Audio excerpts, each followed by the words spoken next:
So in the overnight session, the market tested below yesterday's low, where responsive buyers stepped in, and overall the market has been consolidating within a range. Now, heading into the open, our intermediate term bias will continue to be neutral bearish, and our short term bias will continue to be neutral.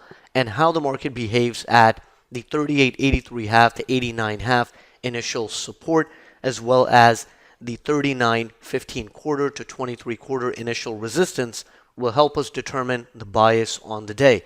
In the event that the market breaks down below initial support on broad market weakness and some decent and sustained downside momentum, that would serve as a bearish confirmation and open the door for downside range expansion. Now, of course, in order for the bearish scenario to play out, we would need to see a successful and sustainable breakdown below initial support. And so far, over the last couple of days, we've been seeing false breakdown patterns, and the market has been having a more difficult time to head lower. And that's exactly why our short-term bias is neutral, and we have to be open to the market moving in either direction.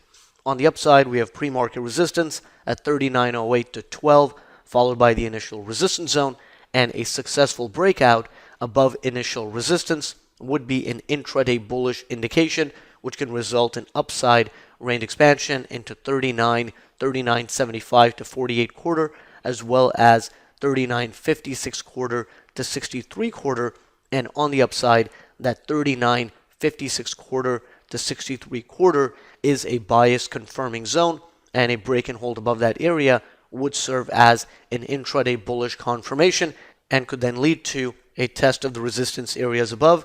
So that is the market context and plan heading into the open. Again, our short-term bias continues to be neutral, so we have to remain flexible and open to the market moving in either direction, and whichever way the market breaks, either above initial resistance or below initial support, can help us determine the intraday bias. And as long as the break is happening on some decent momentum, that could be the bias on the day.